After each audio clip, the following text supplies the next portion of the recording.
So let's welcome everybody to a very special edition of Thurston 10. We have former big league player, current Brewers announcer, and social media extraordinaire, Tim Dillard. Tim, how are you doing? I'm good. Thanks for having me on. Hey, thanks for joining us. Yeah, thank you. So I noticed that your cover photo in Twitter, Oregon Trail, have you been playing the new one on Switch?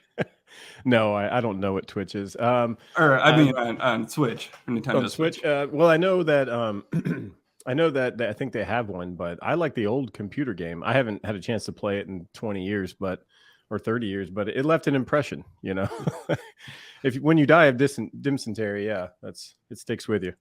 Yeah, for sure. I actually have a newborn at home, so I wanted a game that I could play. And then if I had to put it down for 15, 20 minutes, I wasn't going to get eaten or something. Yeah. So I actually have been playing the new one on Nintendo Switch pretty consistently. So pretty excited. So, yeah, my son's actually both of my sons have a Twitch or a Switch. So I didn't know they had an Oregon Trail that was on there. I do know they have a Mario Kart, I think now. So maybe they'll let me play one day. Yeah, I saw you're an N64 guy though from Mario Kart, so you're a purist. Absolutely. I love the Nintendo 64 was fantastic. I got one of those little Nintendo classics that came with 30 retro games, and got one of our audio video guys in the clubhouse probably in 2017 or 18, and he put 350 games on it, almost every Nintendo game there is. Oh, really? And so anyway, I play that every once in a while. But if I had a Nintendo 64, I would get nothing done. I would just play GoldenEye and Mario Kart. Mario Tennis was good. I liked the Donkey Kongs. It was great. Yeah, I actually just bought a brand new Game Boy Color. Ooh. So I've been playing, if I have to ever get on a plane, which isn't common, but on the off chance I have to get on a plane, Game Boy Color, way to go, playing some Pokemon Red. I remember in 2008, the Nintendo, I forgot the name of this one. It's one of the first little handhelds after the Game Boy. It was a Nintendo DS, maybe? Yeah, that sounds right. Yep. It had a little stylus too, I think. And so 6 or 7 guys on the team had one. And you could link them up on the plane. So we were in AAA and we'd be flying, to Omaha or, Memphis, wherever we were going. And there would be 7 or 8 of us playing Mario Kart on this Nintendo DS. That is awesome. And we'd have these flights. Some of them would be, really late. We'd be flying into, Dallas, Fort Worth or something. And it's 11:30 at night. And somebody's jumping up in the middle of the aisle yes. We made a lot of people mad, but we had a blast. Yeah, for sure. That sounds awesome. So let's get into some Brewers baseball. The elephant in the room right now is the Corbin Burnes arbitration situation. We wanted to get your thoughts on that contract talks, the arbitration hearing. And if you were a teammate of Corbin Burnes, what is your reaction in the clubhouse? Are you a little bit upset with the franchise, or are you just, it's a business?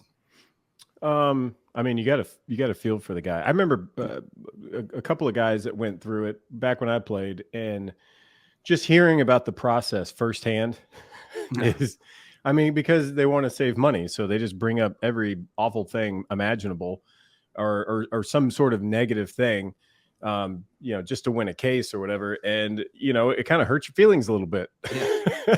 So as a teammate, you come along these guys and you're like, and they understand, that it's all whatever it is. They do love them. And there is some makeup afterwards where you can kind of, tell the higher up guys are, talking to the players and saying listen, it's not personal, but it still hurts your feelings, right? You don't, for sure. It don't matter who it is. Somebody says something mean, you're kind of oh, but it is it. And on the same hand, that is, for whatever reason, this is the process in baseball. I don't know where it came from. I don't know the origins of it. I don't know if I necessarily agree with it, but that's where it is. So until they decide to change, the arbitration process, then this is going to keep happening. He wasn't the first, and he probably won't be the last. But to me, part of me is dude, he's one of the best pitchers in baseball, if not the best. It's just give what he wants, give whatever he wants. I don't care.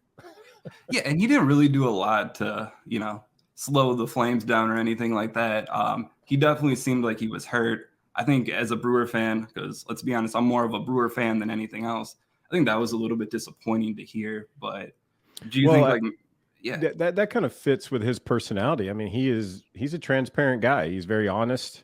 And, that's what I like that's what I've always wanted from teammates. Cause I always felt like I was very honest, very transparent, forthcoming, not trying to hide anything. And you gravitate towards those guys that are the same way. And Corbin Burnes is that way. So for him to come out and try to sugarcoat it like, oh yeah, it was not a bit, that was yeah, the wrong move and it'd be a lie. So he came out and said, exactly what happened, yeah, for so sure.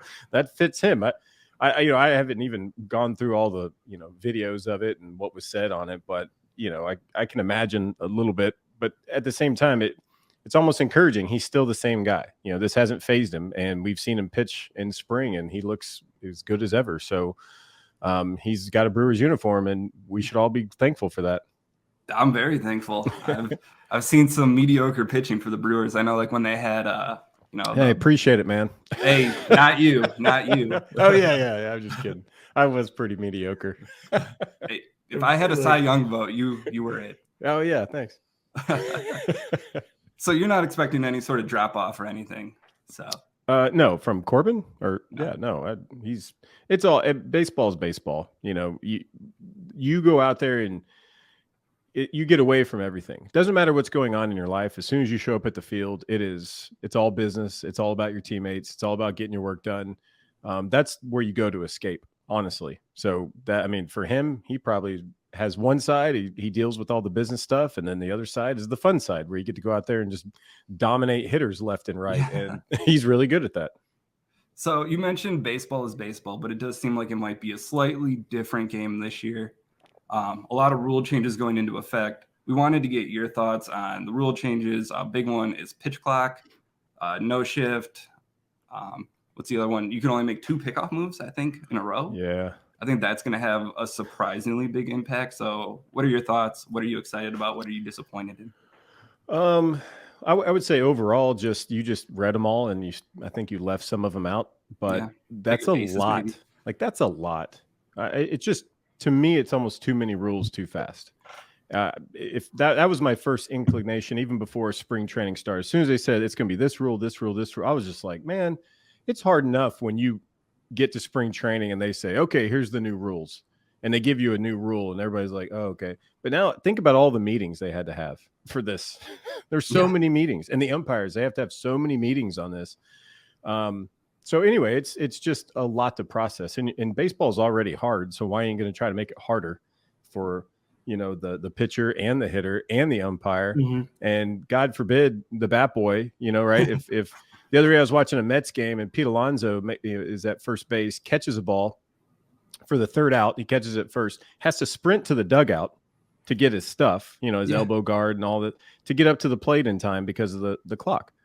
And imagine if he's a right fielder or something, or a left fielder. Exactly. He's got to sprint all the way in. Exactly. But imagine what if his bat's misplaced, his batting gloves. Like there's no grace whatsoever, and it's all going to trickle downhill. If an umpire gets onto a hitter, he's going to look at like the bat boy. The bat boy union is going to be all up in arms. It's just the bat boy union. Is that breaking news? There could be. There should be. But that's the kind of stuff you're going to have to deal with, and no one knows the proper way to kind of deal with it. But it's going to. Sure, it's going to cut down on the game, but at the same time, it's really quick. Even to watch, it's really quick. I always worked fast, so personally, I wouldn't care, but 15 seconds is not that much time. I talked to some of the minor league guys in AAA, and they had like a 20-second pitch clock, and they were fine with it. They got used to it. But dude, another 5 seconds on there is you forget about it a little bit. You don't always need 20 or 30 seconds to throw a ball. You don't. But you're going to get within that allotment in one at bat. If it goes 6 pitches, 5 of those, you're going to be right up to snuff. And then there's that one pitch you have to step back because you really got to make a pitch. And you may be a fringe guy that needs to pitch for his job, and he needs an extra 5 seconds to gather himself. And now baseball steps in and is like, no more. So I don't know. It's cut down on games times, but at the same time, they could add 5 seconds to the pitching clock. And they would probably, if they did that, they would probably have no beef whatsoever from both sides. Like nobody would ever care. But right now it's too quick. I love the first base being bigger. I think it's useless to have the second and third base bigger. Yeah. Don't really understand that one. But whatever. If they think it's going to help, that's great. I know somebody rolled their ankle the other day because of, guys have been running these bases since they were in high school. And then all of a sudden you change the dynamics of what your body and your awareness has been for so long. I think you're going to see some of that. I think you're going to see guys getting mixed up and tripping and falling and just on second and third for no other reason other than they want it to look. And I'm OCD. So like, I like that all three bases are the same size, but I think first base would have been enough, but you're going to see a lot of steals. And I like this. I like the no shift. It just looks cool. And the shift never helped me when I pitched. So I wish they would abolish this thing years ago. But anyway, they shouldn't have to do that, but they have so much analytics now. They know where to place guys.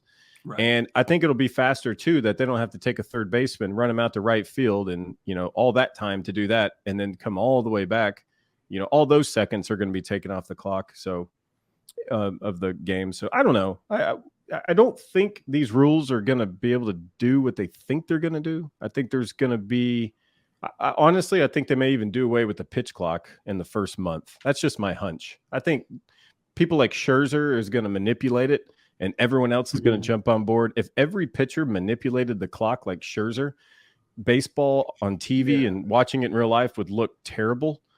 It would just look bad. It would look funny. And then I think MLB would be like, hey, sorry, we messed up, and they would take the clock away. Anyway, that's just – I almost wonder with, like, the pitch clock too.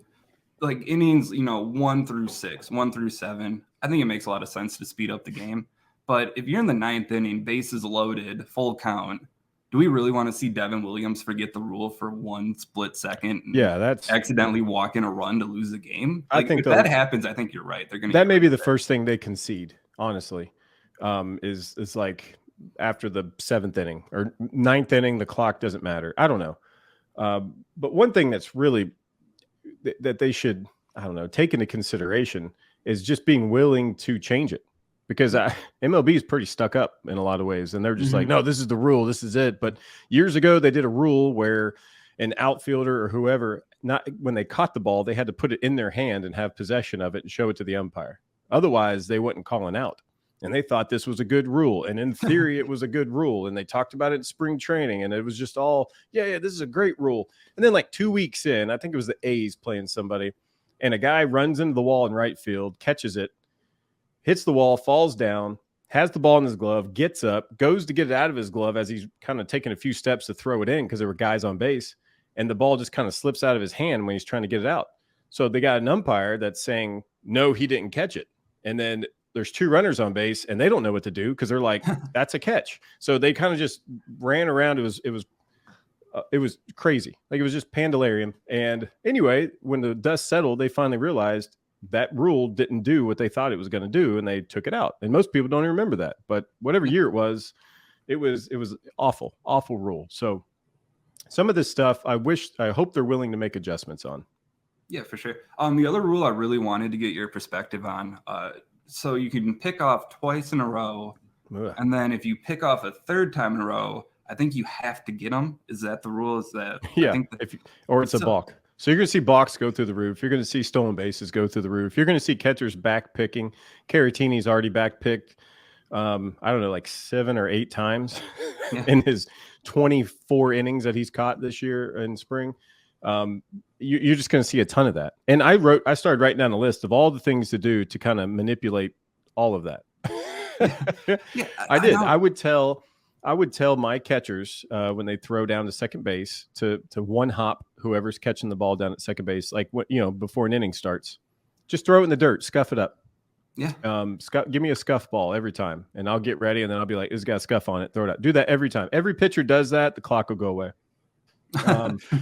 Like shoelace. What happens if your shoelace is untied? You got the pitch com thing that could go wrong. What happens if the catcher throws the ball back to you and throws it over your head? Catcher throws it over your head and you don't get it. Baseball. And then you got to run after it. That's what you want to see. You want to see Adam Wainwright running after a ball towards second base to run back to the mound because of a bad throw, Right. Heaven forbid, nobody's perfect and no one's going to make a mistake. So they're betting on big leaguers being better than even what they are.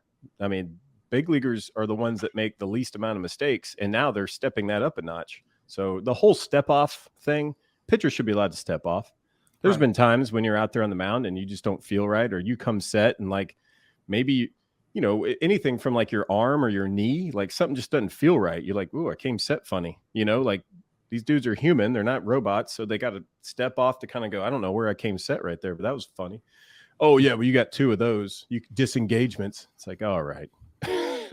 Yeah. And pitchers will manipulate it. I promise. I guarantee there are so many little loopholes. If I can write them down and figure them out, then I'm surely these people that are getting paid to do it are figuring it out as well. It actually seems like something that Craig Counsell would be really good at. Craig Counsell's always had that mindset of, I'm going to look for any sort of rule or any sort of advantage I can get. So maybe it, in a weird way, could favor the Brewers. Well, you have now so many coaches. I remember the Giants, I think 2 years ago, had the biggest staff of anybody ever in baseball. Because back in the day, like when my dad played in the big leagues, they had a manager and a pitching coach and a hitting coach. Like that was it. That was it. That's all there was. No strength coach, maybe a trainer, but that was it. And now you go and they have, I forgot what the number was, but so nothing slips through the cracks. And they have all these meetings and conversations about, okay, here's the rule.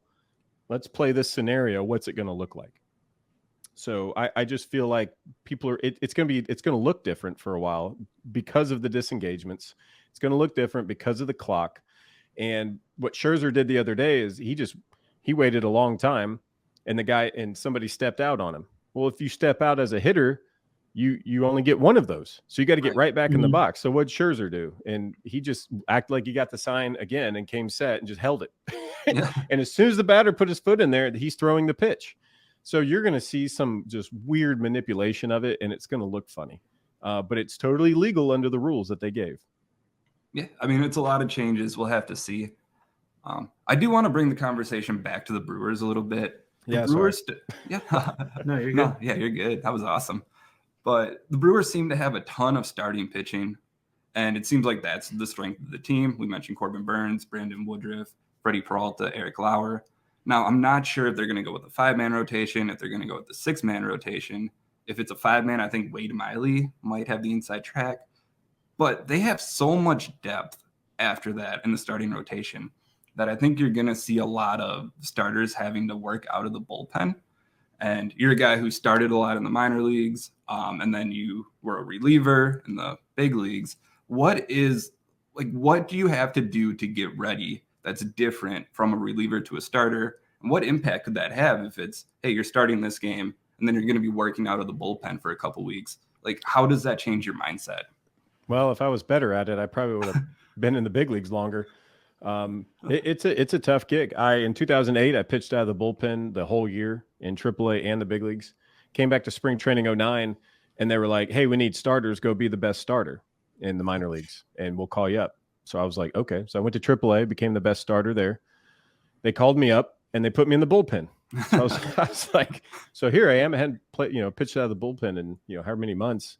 And it's just a different mindset. And your body's different too. If you expect a guy that throws 97 in the bullpen and then you put him as a starter, he's not going to maintain 97 as a starter every 5 days. Like you're just not, for 100 pitches, you're just, it's tough. They tried it with Aroldis Chapman. Remember he throws 100. Let's just have him for 9 innings, to pitch rather than 1.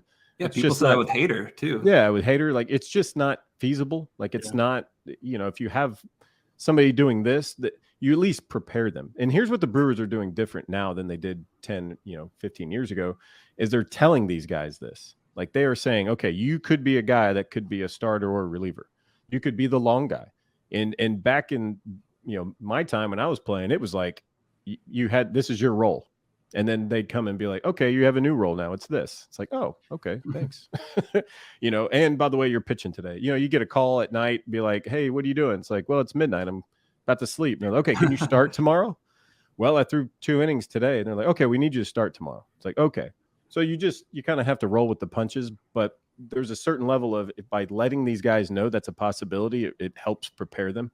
And spring training is a good way to do that too.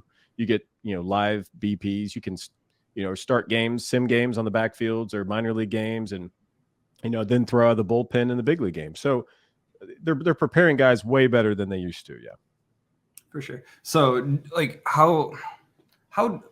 what do you change in your routine if you're an Aaron Ashby, let's say, and I know like he's out till like maybe middle of May, But let's say he comes back and he starts until the All-Star break, and then they put him in the pen for the rest of the year. How does his routine look different?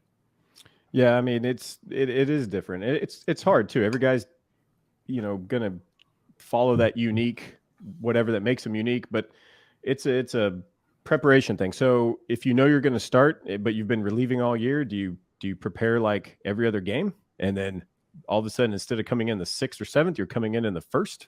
Yeah. And so you're always playing this mind game, and you do it all day long. I promise. As a pitcher, you're like, what do I do? Okay, I'm starting today. I haven't started in 2 years. Let me see what this looks like. Yeah. And you're thinking, okay, just take it one pitch at a time. And then you see guys going, really deep counts. And then maybe they get to the first inning, they go back out and they just get hit in the first 3 pitches on, because they're trying to overcorrect. For whatever reason, you start highlighting everything. But as far as preparation, guys know what to do to get their body ready, and that's a different thing than getting the mind ready. The mind is what you have to overcome to get out there. And some of the best pitchers that you see in all of baseball are, they're tough and they're gritty and their stuff is amazing, but their mindset is unshakable. I think Trevor Hoffman's probably one of the best I ever teammates with. He was elite, and it went from everything he did, how he prepared would help his mindset gradually throughout the day. And to the point where I'm wondering now, if Hoffman was pitching in the big leagues on these new rules, what would his routine be? Because he had a thing where if he came set and he didn't like the pitch or anything, he would step off. He was in control. He's like, I want to be, physically and mentally ready to throw every single pitch. And sometimes you're not going to feel it. So you step off, and he taught all these little things that he would do. And as soon as they announced the new rules, I'm like, there's a list of Hall of Famers that, would have a harder time today pitching. They would have to make huge adjustments. So I don't know where I was going with that, but it is different. Being a bullpen guy and being a starter is different. To be able to do both is, it's a tough gig. The guys that do it well have a job for a long time. Yeah, for sure. So one thing that can really help a pitcher is having a really good defensive catcher. The Brewers' big offseason acquisition is William Contreras. He's known as a great offensive catcher, maybe not the best defensively. So if you're on the mound, what are you looking for out of your catcher that makes you go, wow, this guy gets it defensively? Is there like anything specifically, or what are you looking for? I mean, in my career, I've had every type of catcher there is, except for a left-handed. Did you have like a favorite type? Yeah. I got 3 dudes I would trust in my life. Maybe four. And it's just guys that just got it. You just clicked. It was super easy. And I've had catchers in 2006. I think the Brewers they picked up Carlos Lee. Do you remember that? I don't know how old y'all are. Y'all may have been like 5. El Caballo. Yeah. So they also, here's what you didn't know maybe, but they picked up his brother too. And I think his brother's name was Carlos Lee as well, about the same size. And we were in Double-A, and we went and played in Zebulon, one of the Carolinas, play the Mudcats. And his brother shows up, and they're like, yeah, he's a catcher. And I was having a really good season. I was enjoying my catchers. I was on the same page. And so anyway, they put him out there as catcher to catch me, and his catching gear didn't even fit. Like, he was so big, his chest protector was small. You could tell he's probably never done it before. And I'm like, why is this dude catching me? But he couldn't even squat down. Like, he was so big, like he couldn't even get a low target. And I'm like a sinker baller guy, like pretty much everybody was at that time. And I'm like, this dude can't even, if I throw it below his glove, he just catches it, out of the zone. So I'm like, it was the worst game I had all year that year. I think, I don't know, I had several.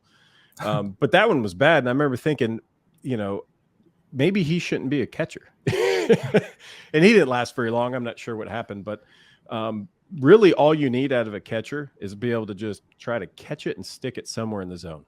That's it. So is it mostly pitch framing? Yeah. It just catch it where it is. Don't take strikes away. There was a thing for a while where, you had so much faith in the umpire that catchers were just kind of catching it and like throwing it right back to the pitcher, like one motion. They weren't sticking it there. And clearly that went away fast when they realized umpires needed that, to see it. And so now you got guys that are framing really well, and it's framing's kind of easy, for certain guys, but some guys it's difficult when, cutters, you haven't seen a cutter like Corbin Burnes. So Contreras is going to be, really focusing on getting around it and things like that. But I don't know why people keep dogging him about his defense. Yeah, honestly, like that's kind of been the what everyone talks about. Well, his defense is, but the Brewers can fix him. The guy is good. You're in the big leagues for a reason. I guarantee he's a very adequate catcher. Now the Brewers can make him elite for sure. But I bet he could roll out of bed and catch every one of these guys pretty good in a game tomorrow. That's just, you don't get that far in the big leagues without, being good at what you do. So, I think he'll be fine. I think he'll hit really well, and I think he will catch really well, and it won't even be an issue, honestly. Well, it's definitely good to hear. This is, dude, what do I know, man? I don't know. Hey, you're the big leaguer, so former. So let's talk about the NL Central a little bit.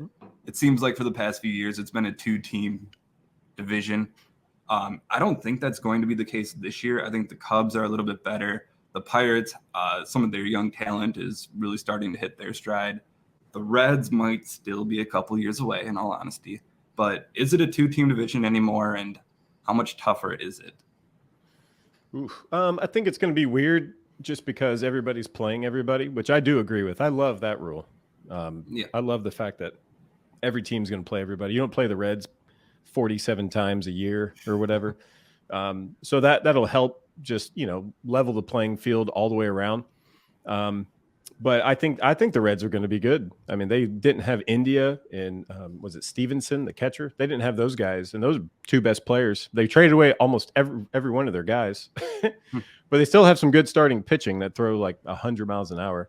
So I don't know. I think they're going to be pretty decent, better than probably some would say. I think the Pirates are going to be good. You're right. They have young talent. They have like 2 or 3 guys that are phenomenal. Yep. And if they do well, they'll probably keep everybody. They probably won't try to trade Reynolds or anybody if they can, put some wins on the board early. And the Cubs, man, if they, I don't know, they're going to look good. I think they're going to be tough, but the Cardinals may be the team to beat just because you start looking around at Gold Gloves, you start looking around at the pitching staff, start looking at, how they score runs. They're going to be the team to beat. But what I love is that I think something the Brewers have that maybe not everybody else has is just speed.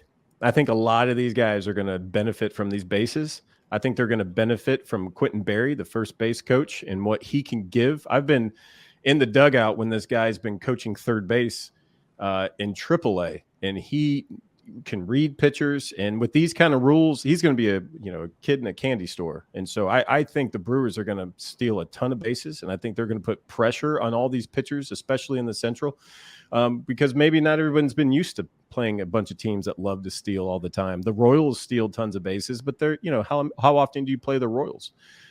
So I think it's going to be a little interesting dynamic when people play the Brewers now. They're going to be like, dude, you're going to be so worried about Garrett Mitchell on first or even second.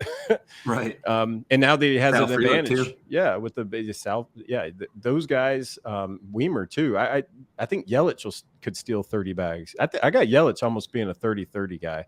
I think he definitely has the potential to do it. Batting first, getting his at-bats. I know.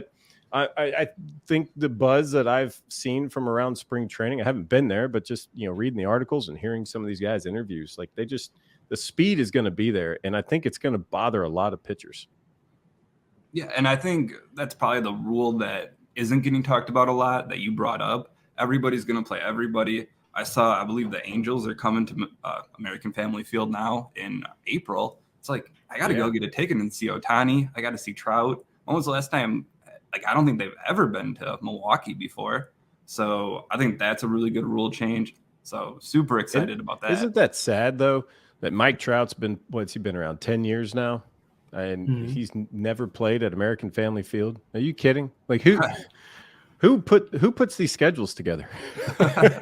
Or I don't know if he has. Maybe he has. I don't remember a time, but that's good. I love the fact that they do that. The only problem is I was looking at some of the schedules. Some of the teams will play another team like something ridiculous, like 6 or 7 times in the first month, and then they won't see them again until like late September because of the way you have to put a schedule together.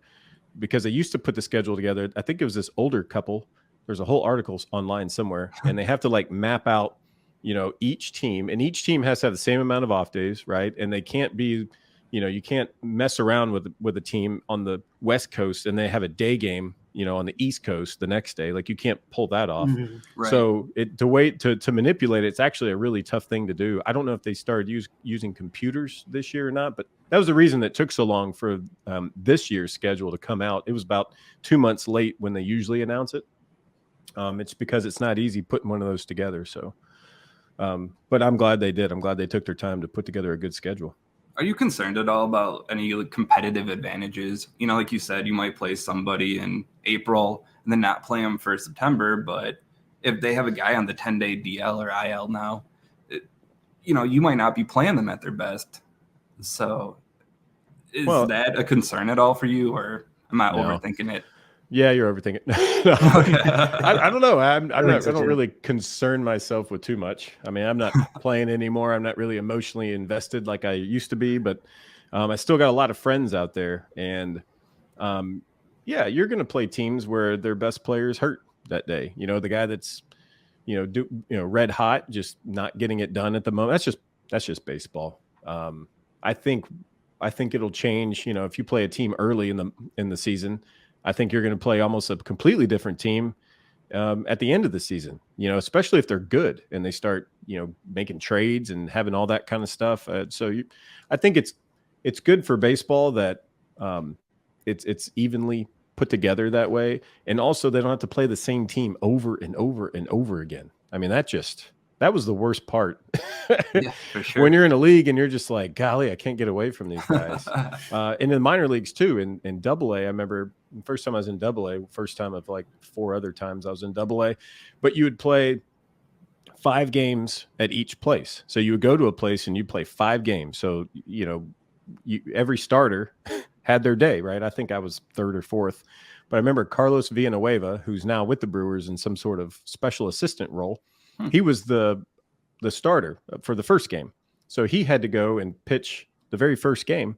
And maybe we'd never played him before. Maybe it's Jacksonville or maybe it's Birmingham, the White Sox, the Barons or whatever. So you start looking around and it's like, well, who has an advantage? The guy that pitches first against this team or the guy that pitches 5th, right? So Right. The more you play a team and you do it over a shorter span, you start to see what these hitters are trying to do. And if you can do that in Double A, I mean, the big leagues, you play a team and then you go and, out of town for 3 days and you come right back and you play them again. Like it's still fresh. And that's really tough a lot of times for relievers. Someone like maybe Devin Williams comes in and, he throws the airbender and just mows a team 2 out of 3 games. And then a week later he faces the exact same dudes. That's tough. That's tough to, to face a team that's so fresh in your mind. So not sure where I was going with that either, but I'm just glad they're not paying. I'm just glad they're not playing the same teams over and over and over again.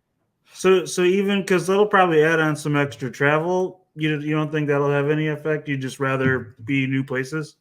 Well, that's one thing they kind of tried to put together in the schedule. I think I'm not sure. I don't have the schedule in front of me, but I know the Brewers, when they go out of town at one point, they're on the West Coast and then they kind of come back. They kind of try to make it in some sort of order. So you're not playing Boston and then going to play Mariners and then you're going to play Marlins, right? Like you're not doing that. They try to make it as well balanced as possible. And they should. And the guys fly private charters, so you're just right. You get done. I got to fly a little bit last year and I forgot how just awesome it is, right? You get done with the game and then you go get on the bus and there's like 3 buses and the buses go straight to the airport and you get on the tarmac and, they scan you, beep, beep, beep, and then you get on the plane and the plane takes off and a couple hours later you're in a new city and get on another bus and you go straight to the team hotel and, the room's all ready and you go to bed and you forget all about what just happened, the whole travel. So they have it down to an art now. It's hard to complain about travel anymore. That's why I don't think you really hear about too many guys bringing that in as a factor. Yeah, for sure. So I think we wanted to talk a little bit about some of the videos you create.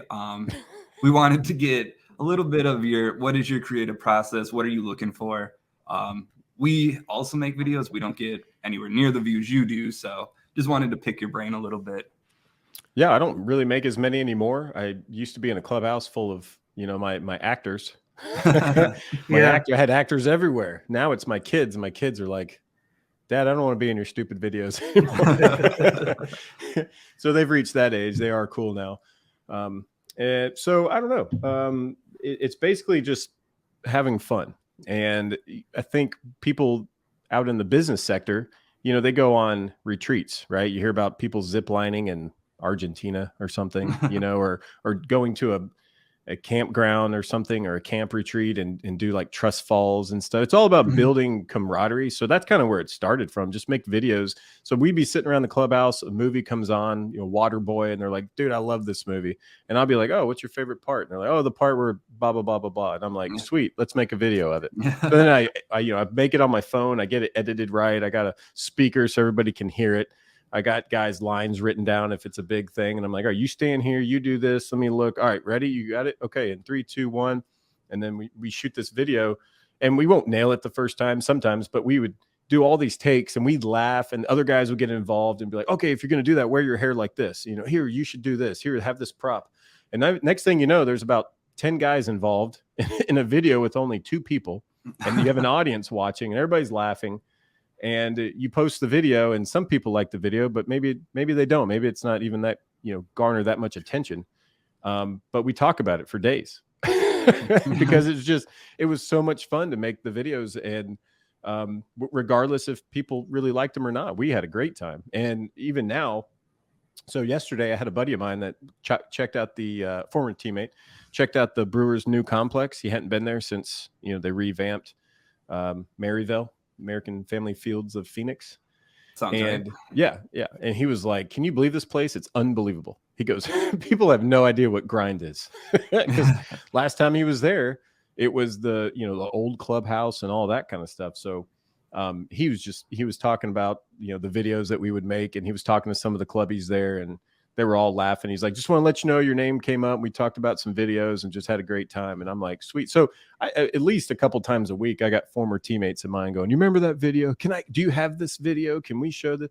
So to me, that it was a way of just kind of building a team and building the relationship. But at the same time, it's almost like a documentary of our season. Remember that video we made in Oklahoma City where we made Step Brothers? Yep. Remember when we became best friends? Yep. You want to do karate in the garage? Yep. So I don't know. Yeah, that's how it started. And yeah, if I had coworkers now that in abundance, I would be able to do more videos. I told Jeff Levering to be ready this year. I was like, you and I are gonna be doing one video a day. I will set it up. It'll be super easy. We don't have as much freedom, I guess, because when you're in a clubhouse, you can wear whatever you want, sure. And you can dress up, or you can run around the concourse, or get on the roof of a stadium or whatever it is. And when you're a big league broadcast person, you really can't. You don't have access to maybe some of the stuff that you thought. You can't really dress up, right? You got to keep your hair nice for TV. So anyway, we'll try to make more videos this year. That's one of my goals, and to be a good broadcaster. Those are my 2 goals. Well, you're already a good broadcaster, so you got a couple actors right here if you need it. Yeah. So. Okay. Great. I'll be in Milwaukee. At the start of the season. So yeah. Heck yeah. Yeah. I mean, this guy's a film major, so yeah. Well, then you're disqualified. If you have too much experience, the video's gonna look like it's got too much good experience involved. Yeah. I can capture the aesthetic. Okay. Yeah. Perfect. So yeah, bobblehead day for Appleton. The Bratzuka bobblehead day in September. How excited are you for that? Where does that rank in your bobbleheads? I mean, it's going to be on the shelf. I got them up here on my shelf. I saw the mock-up of it. That's pretty funny. I wonder if it's going to shoot. Like, I don't know if that's like a safety hazard or not, but if it really shot like a tiny brat, I think that would be amazing. I don't even know if I can go. I don't remember which day it is, and I don't know my schedule. But I'm going to try to go, obviously, if I can make it there. But it was incredible. They reached out to me, or I reached out to them, and I'm like, can I come shoot this Bratzuka? And they were like, are you serious? And I was like, yeah, I don't joke around about brats. And they were like, yeah, come on. So they let me. I drove a tiny car around the field, in a race. Throughout the first pitch, did some signing stuff. Walked around, hung out. It was great. The Bratzuka was fantastic. I think I only messed up maybe one of them, but I just kept shooting them. And I think they should do it if it's a brat night. They should do like every single inning or like 5 times, Right. Yeah. around. I'm never going to say no to more brats. So. Exactly. And I think you speak for everybody. I'm in the stands. It's a 6th inning and a brat comes out of the sky and lands in my lap. Like, yeah. Well, with the new pitch clock, those innings are going to be coming a lot faster. I know. So. I'm going to have to reload the brats faster. So yeah, just one last thing that we wanted to talk to you about. We like to end on a fun note. I noticed that you tweeted out a poll. Do you believe in aliens? So do you believe in aliens, Tim? I don't know. You don't? I know. So what was the basis for the poll? I don't know. There was something about they were in the news. People were I kept seeing tweets trending on aliens and UFOs, and I was just like, I was kind of curious how many people believe in aliens. So, and I think most people said yes, right? I think so too. Yeah, personally, I don't though. Yeah, I don't know. See, to me, I'm wrong. I'm wrong a lot, but I haven't seen an alien yet. To me, an alien could be just like a little amoeba somewhere else. It doesn't mean it's like ET walking around poking stuff. So. Yeah, I mean, I guess you're right. The definition, I guess it would be life outside of Earth, barring people at the International Space Station. Yeah, I guess. I think. I don't know. I don't believe, there's another civilization out there. That's probably not the popular answer, but I don't know. Maybe that's discouraging for people. I don't know, but I'm really on board. If they want to build something like on the moon, where people can take vacations there, I think that would be awesome. Honestly, would you visit? Would you? I would totally do it. Well, I don't know how long it would take, but yeah, I would do that in my lifetime. If it gets to where we can just like kind of zip over there and land like you can do at Disney World, I would totally do that. That would be worth it. I would rather us do that than try to go, to Mars or try to find something else. Like let's just start with the moon and build like a resort. That would be sick. Sorry. I think it'd be awesome if you shot the Bratzuka off the moon. Off the moon, see how far it goes. Yeah. Ooh, I wonder is there a Guinness Book of World Records for furthest brat shot? We'll have to reach out to him. Like if there are aliens, that's how you find them, I think. Like shoot a brat into space. They will smell it. Is there smell in space? See, now we're getting off topic. It was all about aliens. That's fine.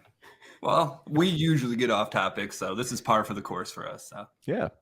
I think that's all we have for real topics. Normally, when we have guests on, we like to ask them, where can we find you? Where can people listen to you? In your case, I think everybody knows where to find you, but if you do have anything you want to plug, go for it. Otherwise, what games you're announcing already? Or I'm doing two or three of the last games of spring training.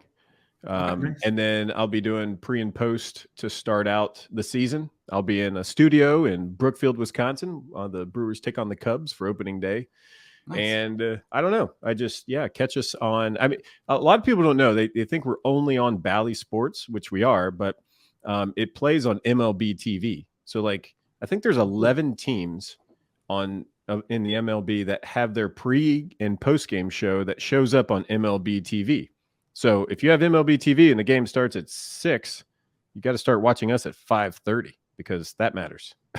we want people to watch. Yeah, for sure. And I'll try to keep it interesting as possible. But yeah, I'll probably be in the booth a little bit, filling in for Rock, and it'll be a fun year. I look forward to it. So yes, watch the Brewers on TV, and you can follow me on Twitter at Tim Dillard.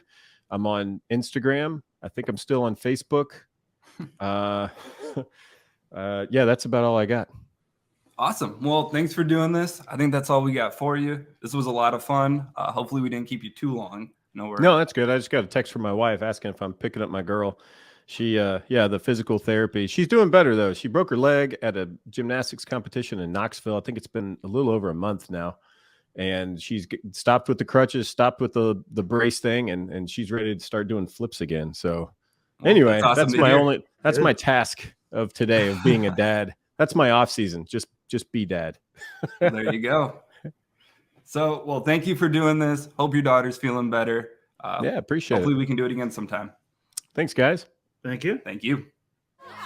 Follow us on Twitter, like and subscribe on Spotify and YouTube, and listen on iHeart, Amazon, Apple, Google.